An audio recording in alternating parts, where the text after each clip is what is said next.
Alright, welcome back, guys, to the Trek Dynasty. This is your host, once again, Kevin. I know I've been out for some time, but kind of been busy, but I'm back, don't worry. Alright, so now we're here to discuss ELAINE Thompson's current situation, what we can definitely look forward to expecting.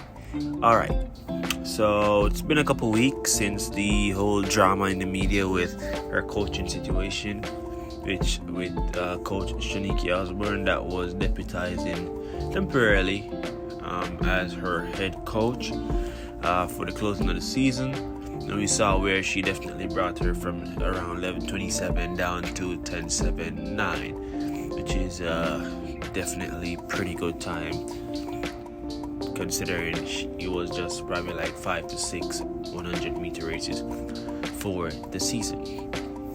However, there has been some drama in the media, as I said before, regarding salary.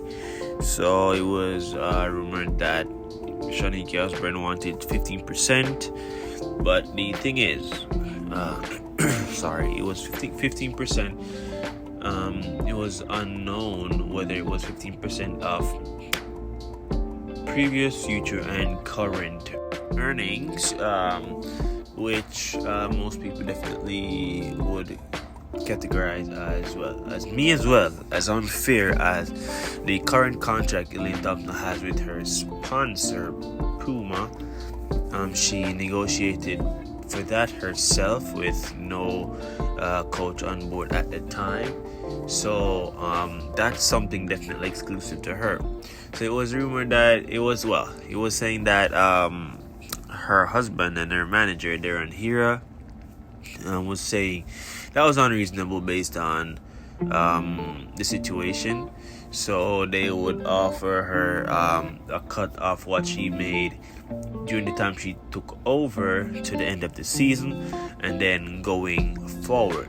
But apparently that wasn't the case. So the 15% was, they were saying, ELAINE Thompson's team was saying that was a bit tricky because they didn't want to breach the agreement with Puma and cause her to lose the sponsorship.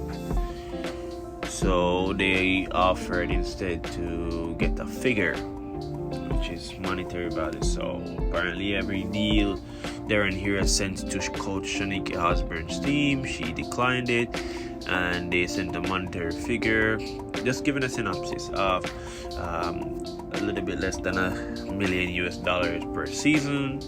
So they declined, ELAINE Thompson team declined it, so she was temporarily left without a head coach. So now confirmation has been given that her head coach is now Mr. Walcott, which is the coach of SHELLY-Ann Frazer Pryce. What does this mean for ELAINE Thompson? For me, I think it's very, very good, because we've seen where this coach has gotten SHELLY-Ann Frazer Pryce running the fastest time of her life, her career, at a very advanced age, 34-35. So that's a track record that's proven, right? He showed his bag. He showed his talent where that is concerned.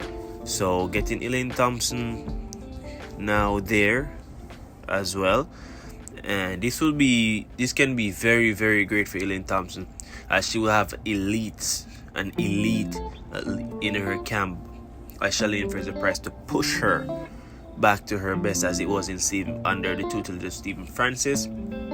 As well, she has a very good athlete there as well in Kemba Nelson, all along with others who would be pushing her to say, hey, we need 10 more, because this ain't gonna cut it. She need to put in the work, more work, using these athletes as a measuring stick to get to her best so surpass her best. Alright, so for me, I don't want to pick sides or anything, but I definitely think Coach Shaniki Osborne, she fumbled the bag.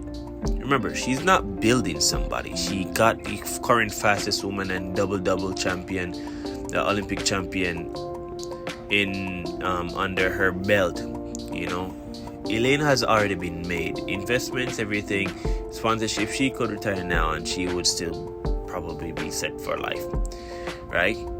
She got her run in a very fast time, down to 10-7. So all Elaine Thompson really needs is a bit of guidance, a bit of structure in her team, which she brought temporarily. So all she had to do was just keep that going. Whatever they're offering, they send the monetary value, say, hey, can I get a bit more? If they say yes, okay, great for me. Say no, all right, no worries.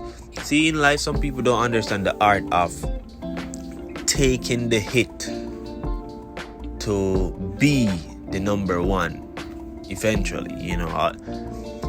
What if she had just kept going, got Elaine Thompson back down to 10-5, or probably break into her record? You know what that would have done for her future? She would have been set. A lot of young female athletes and also male athlete would want to run to her camp. Then she wouldn't have to worry about 15%. She would have the free reins to build her portfolio, build out her portfolio. 15% would be nothing. She'd be looking at 40-30% of a lot of athletes she could definitely build and go and be great and solidify her name in the history books. Take a look at boxing. Floyd Money Mayweather, when he was a pretty boy, he was doing his thing, beating a lot of guys, coming up, but he wasn't the man. The face of boxing was Oscar De La Hoya. He was in an advanced age, right? But he still had plenty of bite. So they made a fight. And Floyd Money Mayweather, pretty boy at that time, he took the B side. In boxing, you have A side, B side. A side getting call the shots, money, split, whatever. Floyd took the B side. He took the lesser, split up the purse, the smaller amount, and he beat Oscar De La Hoya. But he knew that once he beat Oscar De La Hoya, he would be then in turn become the face of boxing, which was what happened. And from then on, in 2000, probably 8, 9, 10, around those, that Floyd never was the B-side ever again. In all of his fights, he fought 20-something champions in his career. Even the legendary 8 division world champion, we know that's one of one, Manny Pacquiao, he still wasn't the B-side. He then changed from pretty boy to the money man, which he made the most money in boxing ever. So I think she definitely fumbled the bag there. But I think this is very great for Elaine Thompson. Alright, hopefully we can see definitely a challenge come the Olympics, because we wouldn't want to see her giving up her title that easily. Alright, so tell me what you guys think. Alright, and it's me again, Kevin Lee with the Track Dynasty. Like, share, comment, subscribe. Let me know what's up.